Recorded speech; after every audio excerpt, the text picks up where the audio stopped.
الحمد لله وكفى وسلام على عباده الذين اصطفى خصوصا على سيد الرسل وخاتم الأنبياء وعلى آله الأزكياء وأصحابه الأتقياء أما بعد. Assalamu alaikum wa rahmatullahi ta'ala wa barakatuh, everyone. Jazakallah khair for hosting me today and inviting me over to this wonderful program. MashaAllah, I've been benefiting a lot myself listening to the beautiful reminder by Imam Bilal and the beautiful recitations that we had earlier. So Jazakallah khair again. Alhamdulillah, as we all know, Ramadan is upon us, just days away, right? Hours away from us. And Ramadan is a very special time of year. That if a person has a really good routine, right, for themselves going throughout the year, a person, mashallah, is on their prayers, right, praying 5 times a day on time. A person is able to maintain a good routine and balance between attending the masjid and the halaqas and studies and family throughout the year. This is good. But at the same time, Ramadan is an opportunity for you to step up and to improve and to ask yourself, what more can I do? Where are my areas of improvement? Right? This is what the Prophet ﷺ did. The Prophet ﷺ, he had an amazing routine. He had an amazing schedule throughout the year. But at the same time, what happened in the month of Ramadan? He improved his schedule. He worshipped. He increased. He put more effort into his ibadah, right, in this specific month. And at the same time, if a person is sort of feeling like they're slacking or struggling a little bit throughout the year, they haven't been doing as much as they should have been doing, and they're really struggling throughout the year, Ramadan is an opportunity for that person as well to really take it and be able to go above and beyond and to really set themselves on the right path, to reset themselves and to realign themselves, right? This is what the month of Ramadan came to do. It's like, I always tell people, like the youth in our community, I tell them it's like going to the gym. That, a person goes to the gym to train themselves, right? It's like intense training. Ramadan is a free gym membership, but not for your physical body, but for your heart. Ramadan is here. Allah subhanahu wa ta'ala gave us the blessing of Ramadan so that we can train ourselves and so that we can improve ourselves. And one of the ways that we can really work on our Ramadan and really make this Ramadan a life-changing, transforming Ramadan is by getting ready for it and showing excitement for it. As the Prophet ﷺ would do. What is, anyone want to say one of the ways the Prophet ﷺ would prepare himself for Ramadan? Anyone have any suggestions? Ideas? How would the Prophet ﷺ prepare himself for Ramadan? Fast on some of the days? MashaAllah. Anyone else? Do you guys think Prophet ﷺ just like walked right into Ramadan like, oh snap, did anyone see the moon? Is it time? And he just, he wasn't thinking about it? The Prophet ﷺ, yes. He gave charity, he would increase, and all these are beautiful. One of the ways that you can very clearly see the preparation of Rasulullah ﷺ in the month of Ramadan is through his dua, through him asking his du'as. He was very particular about his du'as, the Prophet ﷺ, right? The Prophet ﷺ always took his dua very seriously. And one of the things that he does is, one of my teachers and mentors used to tell me that if you want to measure your relationship and your connection, your ta'alluq, your heart connection with Allah subhanahu wa ta'ala, he says there's one area of your life that you need to look at. He says, think to yourself, when was the last time you made dua to Allah? And not only when you make dua, but at the same time, how long you can be, how long you can speak to Allah subhanahu wa ta'ala in that moment of dua. Like, how long can you go speaking to Allah without getting tired? Without, getting tired from your hands and having nothing to say, right? Because he was telling us that a friend never gets tired talking to a friend, right? This is the power of dua. And the Prophet ﷺ, he would make dua in the month of Ramadan, before the month of Ramadan, excessively to prepare himself, right? Allahumma barik li fi Rajab wa Sha'ban wa ballighni Ramadan. The Prophet ﷺ would say, oh Allah, we ask you to make Rajab and Sha'ban, a special time of year for us, and allow us to reach the month of Ramadan, right? And the reason why I'm starting with this, and inshallah we're going to get to the fasting and the fiqh of it, I just wanted to get everyone in the right mindset when it comes to this idea of, how we're supposed to receive Ramadan, right? Ask yourself this question, because yes, we're going to go through the fasting. Many of us may know the rules. We know the do's and the don'ts. We're going to go through that, and we'll remind everyone, what we're supposed to do during the days of Ramadan. But at the end of the day, if you want this Ramadan to be different, you have to prepare for it from now. As the hours are leading up to Ramadan, you have to enter it with the right mindset. How many of us thought of the same thing that the Prophet ﷺ made dua for before Ramadan? How many of us thought about, how did my month of Rajab and Sha'ban, how did that go? Did I push myself? Were these special days? Were there Mubarak times in my life during these days? Did I do anything, extra special? Did my tilawah of the Quran, did my attendance in the masjid increase during Rajab and Sha'ban or not? Or did I just not prepare anything at all entering into Ramadan, right? And even if you didn't prepare, there's still time, number one. Number two, what was the final portion of that dua? Allahumma ballighni Ramadan. Oh Allah, allow me to reach the month of Ramadan, right? And it's it's a blessing to reach every Ramadan. Some of the saddest deaths of the whole entire year that occur that really hurt my heart the most are the people that you hear, the janazas that you hear in the last week or two before the month of Ramadan. People who pass away in the month of Sha'ban. Why? Because they were so close and they just missed out on it. If you were to go back in time a couple of weeks and you tell that young 25-year-old or 30-year-old sister or 30-year-old brother in the community that just passed away, if you were to tell them that, but do you think you're going to witness Ramadan, another Ramadan? There would be no doubt in their minds. They would say, yes, of course, every year we go through Ramadan. And all of a sudden, when Allah subhanahu wa ta'ala decrees a time for someone, that it's their time, there is no delaying. It's very clear right in front of us. Right? فَاتَّبِعُونِي يُحْبِبُكُمُ اللَّهُ. The Prophet ﷺ says that, this is not like, if any of the married, especially young married newlyweds, right? If you ever experienced your first anniversary, I remember I had this mistake with my wife. Our first anniversary, we'll go to celebrate our anniversary. And I was still getting to know my wife, 1 year is really not that long. You're still, trying to, be kind and generous and really do all of these, things. And so I was asking some of her friends about like some of the things that she likes the most. Where does she like to eat, some of the gifts that she likes and stuff like that. Really wanting to gain her love, right? Really wanting to impress her. Planning the honeymoon is another time when this happens, right? And unfortunately, like many times in life, your friends will let you down. And her friends let me down big time because I got the completely wrong advice. But that's besides the point. The point is that I'm here trying to find a way to gain the love of my spouse, right? It's very difficult. You gotta ask a lot of people, and you'll get a lot of different ideas of what that means. But when it comes to gaining the love of Allah subhanahu wa ta'ala, it's very simple. It's not a difficult way to gain Allah's love. The way is very simple. فَاتَّبِعُونِي يُحْبِبُكُمُ اللَّهُ. The Prophet says, just imitate me. Just act like me. It's very simple. I already, drew out the path for you. Just follow me.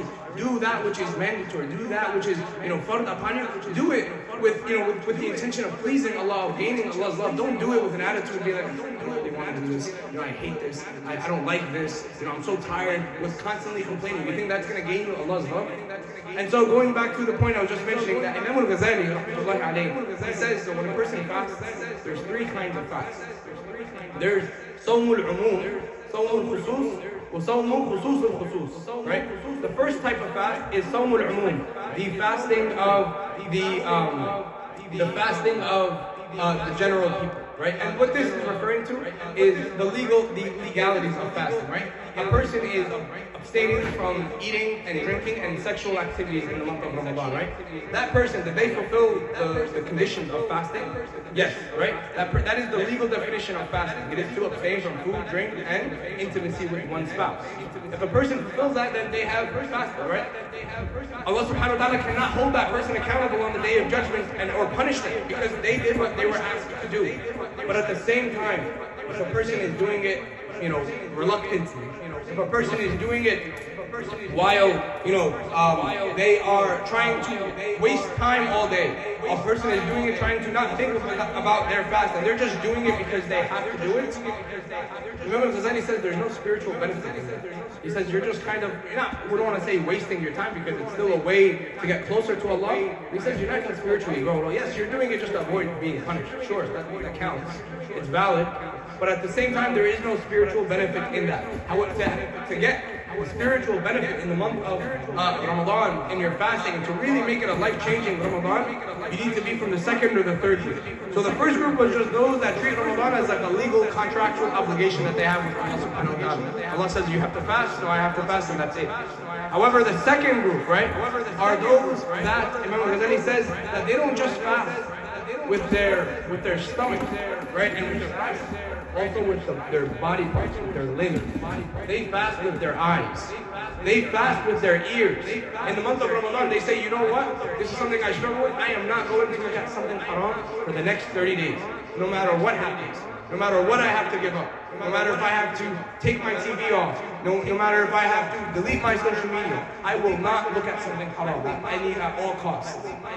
If a person says that I will not backbite anyone during this month, right now this person is not just fasting.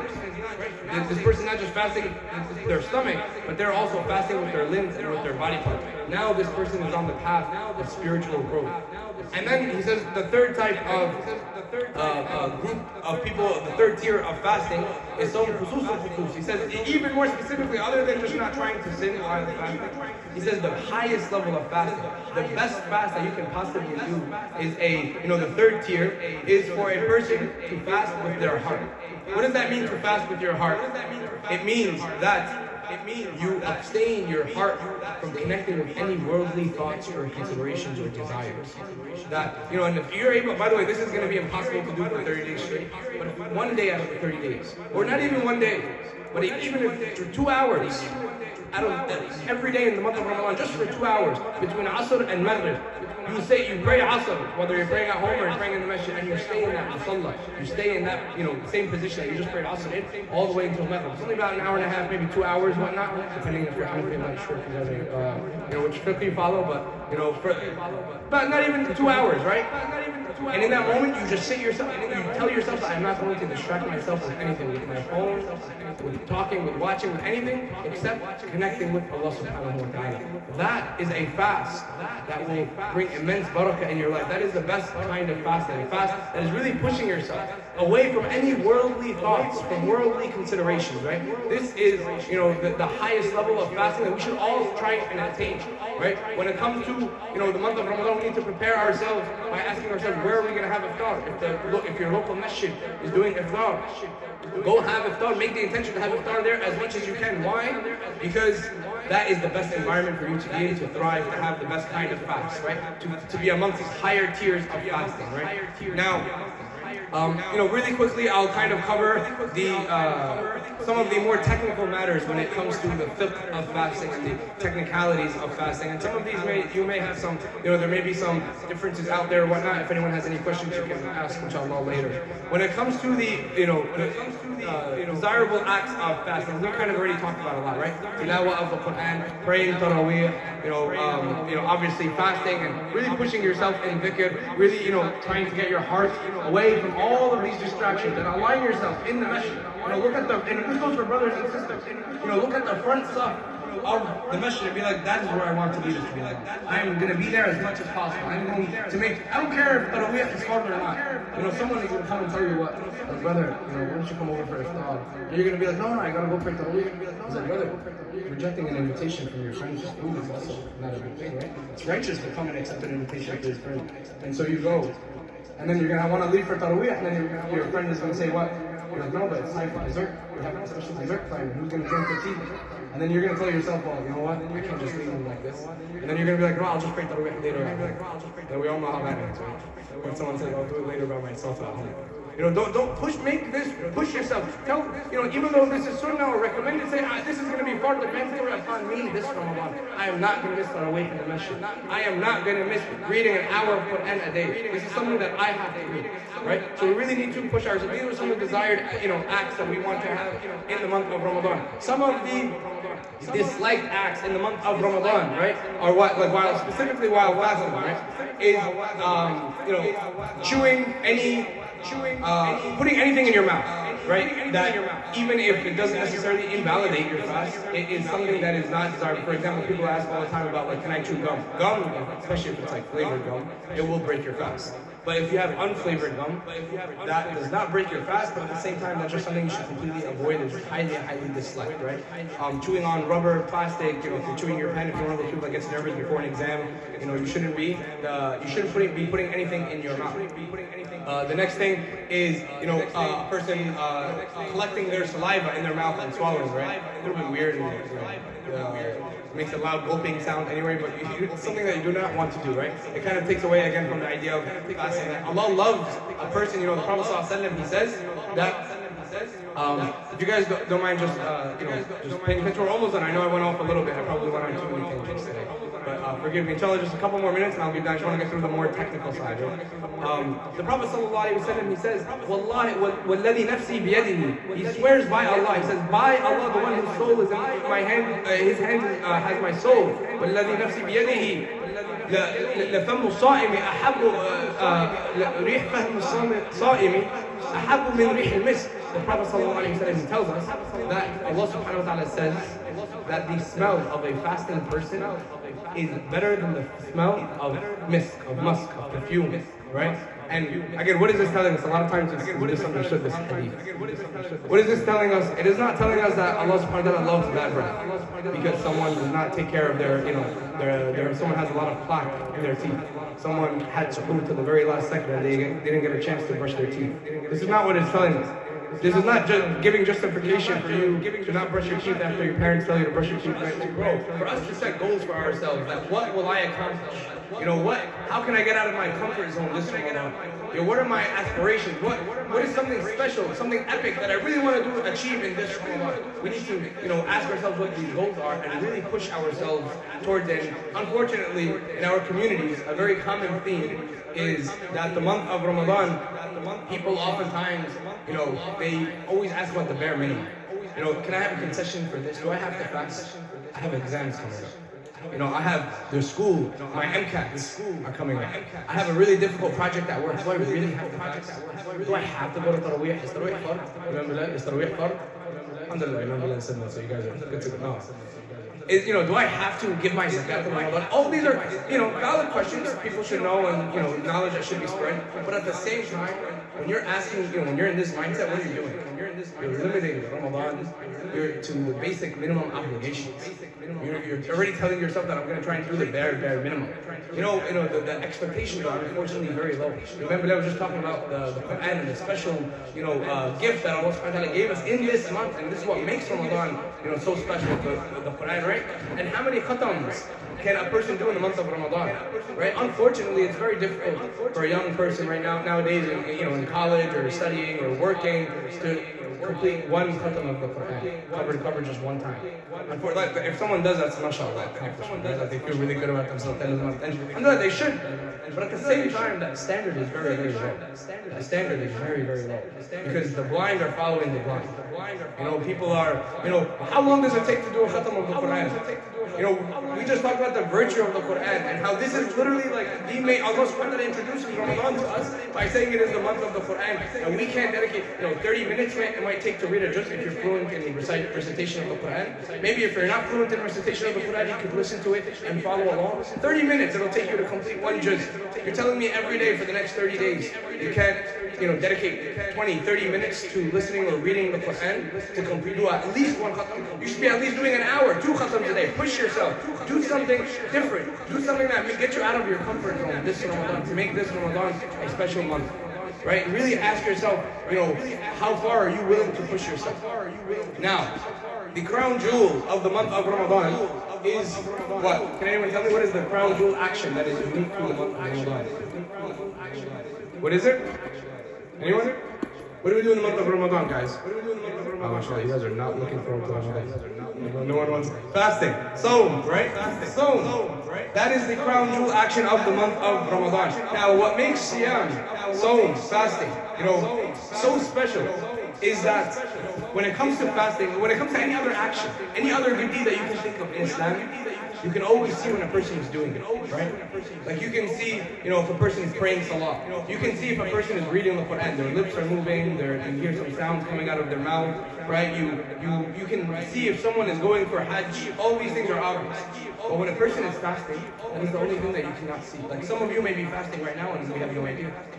I remember there was a female family member that I had, and she was telling me about how throughout this year, we live together, we live in the same home, and she was telling me how this whole year she was making up X amount of fasts from last Ramadan and how she had, because she was giving birth and whatnot, and had no idea. I said, subhanAllah, you've been fasting this whole time? I was like, I had no idea. Because fasting, the nature of fasting is that it's very hidden, it's very secretive and humble. That's why it's one of the most humble actions. That's why the Prophet ﷺ, he says that Allah subhanahu wa ta'ala, whenever, multiplies any of the deed that a person does by 10 times, all the way up to 700 times. That, like, there's so many good deeds being multiplied. But he says, except Sawm. Fasting is not multiplied by Allah. He says, illa Sawm. The Sawmu li. Allah subhanahu wa ta'ala says, fasting is only for me. Wa ana ajzi bi. That forget that 10, forget those math calculations, 10, 700 times 1, whatever. He says, fasting is for me and only I have the reward for that. But Allah subhanahu wa ta'ala kept the reward for fasting so secretive, and with him saying that this reward of fasting you cannot even comprehend. You don't even know how great and amazing it is for a person to fast. But again, that's only for a person who fasts properly, who takes it seriously, right? Who understands the rules of fasting, the virtue of fasting, and fast with the right intention. Someone might enter into Ramadan and be like, yeah, I know I have to do this, inshallah, I hope to lose a few pounds on the way. Who doesn't want to lose 10, 15 pounds here, right? Who doesn't want to, have some other health benefits throughout, might as well since we're going to fast anyway, right? But at the same time, that should not be that could be a secondary or not even secondary, like fifth or sixth goal for your Ramadan, right? Your first goal should be what? Doing this for the sake of Allah subhanahu wa ta'ala with the right intention, right? And this is what Ramadan came to remind us of. This is the taqwa, that you remind yourself that you are doing this for Ramadan, right? Allah subhanahu wa ta'ala says, يَا أَيُّهَا الَّذِينَ آمَنُوا كُتِبَ عَلَيْكُمُ الصِّيَامُ كَمَا كُتِبَ عَلَى الَّذِينَ مِنْ قَبْلِكُمْ لَعَلَّكُمْ, what's the word? So that you can achieve God consciousness. That day to day life, you remember Allah subhanahu wa ta'ala in your life day to day. And how does this happen when a person is fasting? They remind themselves constantly that they can't even do the basic halal things. Forget the haram. Like, I know I should stay away from haram stuff. I can't even do the halal. Like, I can't even eat, not even water, right? We should get that on a shirt somewhere, wear it to school, right? Like, yes, not even water. You can't even do that. Why? Because Ramadan came to take all of these adas, all of these habitual, mundane actions that human beings, are so engulfed in on a day-to-day basis, and it came to reset their moral compass. It came to reset that the reason why we do everything in our lives is for Allah subhanahu wa ta'ala. That is real taqwa.